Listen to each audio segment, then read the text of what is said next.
thank you again for joining me. It's Darlene from Cranky Crow, and today I'm going to be giving you a painting video. The focus of today's video is going to start off with applying paint for a moody blended background. So you can see, for example, in my monster painting, I've got this yellow ochre kind of blend here, making it kind of moody.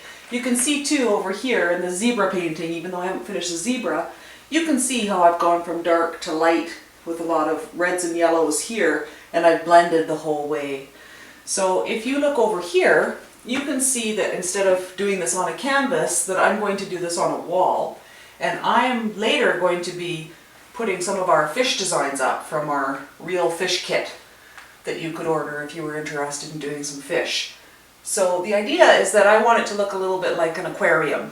So you can see, first of all, that we taped with painter's tape all the way around the wall here to form this big rectangle. After that, I've talked in other videos about applying a layer of gesso, right? Gesso or primer. If you have wall primer still that you've been using in your house, you could use that. But definitely put a little bit of primer over the top. Once the primer was completely dry, I then took some light blue paint and I'd given it one coat. So when I first did this canvas, it was the same thing. I applied one coat of yellow ochre, and over here I had applied one base coat of orange. So now that we've done that, and I've showed you how I've started this for either a canvas or for the wall, I want to talk a little bit about your paints. So we're going to look down at what I've prepared to use for my painting. You can see I'm all set up here. I've got some water handy, and I'm going to limit this to 3 colors just to keep it simple. So I've got this same light blue that I've already put on. I've got a green and I've got a beautiful dark blue. So just a quick note about those. I've got my light, my dark. If you don't want to buy a separate one, of course, you can just use white and add it. So I'm going to go ahead now. I've got these 3 brushes. I've got a 3-inch brush, a 2-inch brush, and a 1-inch. I'm not going to actually use the 1-inch, but I wanted to show it to you because if you don't have brushes and you want some reasonable brushes, I did actually buy these from Michael's in a set of 3. They are their Artist's Loft brand, and they were very reasonable, and the best thing is that they're soft.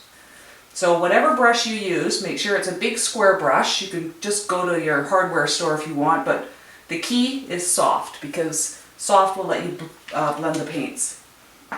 Okay, let's get going. I'm going to start with my dark.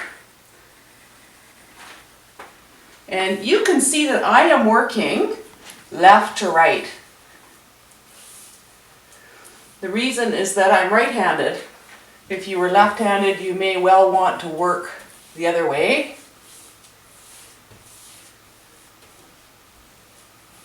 Now, when I first put my paints in my little trays here, I watered them down somewhat.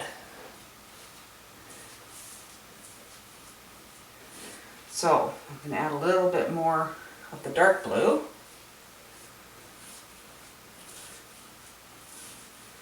That's such a rich color, such a beautiful, beautiful color.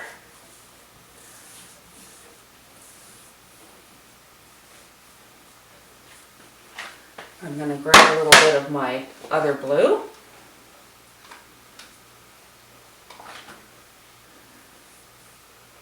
Ooh, fun. Now, if I had a really hard brush, this could be really difficult. It would streak a lot, and it would be more difficult. And this kind of thing where I get splotches of lighter color, that's a good thing, right? And you can see I really like this. Really pretty. Down a little bit more. And at this point you really are just blending, adding your light and your dark. because you want to keep going with this, you want to make a fair amount of paint so that you don't have to stop and keep adding more paint all the time. I'm going back and forth over and over it. And you can imagine later if I take some really bright fish, orange, red, yellow, it's really going to be effective. I'm getting little streaks, so to get rid of the streaks, just go down. You're just pulling the color down, and then you're going back and forth, back and forth. This is called wet on wet, which means I'm going to maintain a wet brush the whole time. Now you can see that I'm using the lighter color over here, and I'm going to stay with the lighter color because I want it to imply that there's like a light source over here. I could have some white or even some yellowy white. If I want to make it look like there's a little bit of sun coming through, I could take my white paint and just add a little tiny bit of yellow. Make sure it's a nice warm yellow. And I could add that in somewhere. So I'm going to keep going here. And I'm going to be adding the green soon too. Now I'm pushing my brush harder because I've got some paint left at the bottom of the brush, so I might as well do that. Looks like it could use a little bit of dark here. And go up just a little bit, just to blend it in a bit. If it doesn't look like it's blending, then I can just blend it. Same here. Let's blend this.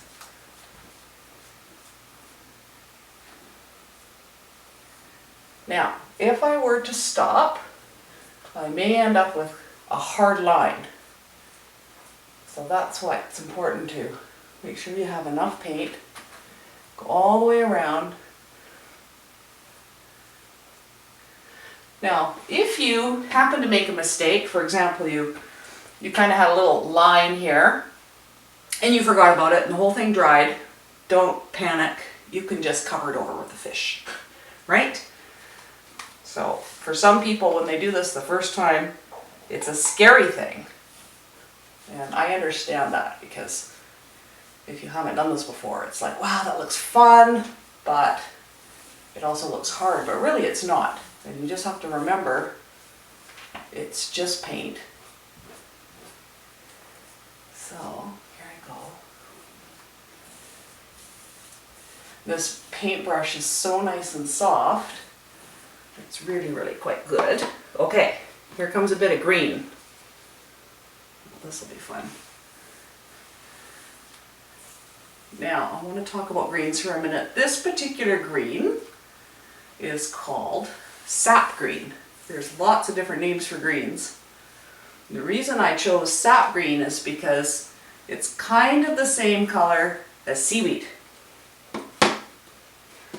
There are some greens that are more of a bluey green, and they're kind of a cold green. And I didn't think that would look too good because it doesn't really look like it's under the water. I'm not going to be painting separate seaweed into this. I just want this to look like a murky scene. I'm going to possibly put some coral or some other pop of color, but I'm not even sure I want to do that at this point.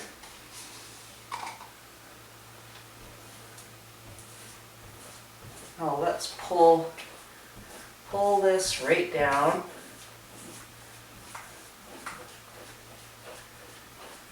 Oh, such a pretty warm color. Can't wait till I'm putting my fish on later. It'll really make it pop out. Oops, look at that, I missed it. Right up to the line, that's very important. Make sure you're, oh, look at that, I missed that too. Right into your corner. It's always a fun thing when the mural is complete and it's dry, and then you go and pull that tape off and it looks fabulous, and then you realize that you missed some. Alright, so I'm going to come back to my dark blue.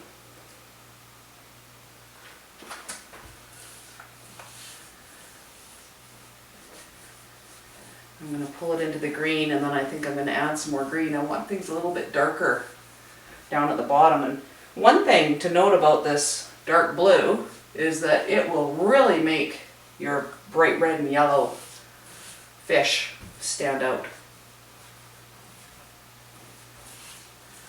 If you choose to do one of our design patterns for the real funky looking fish, same thing there. You can then, maybe get into using some purples and reds and yellows, and purple of course always stands out against green. So I think if I was doing that, I'd probably add maybe a little more green. Let's pull this up, blend it in a bit more.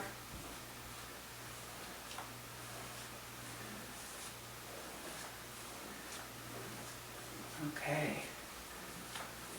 Well, why don't we make this corner nice and dark green?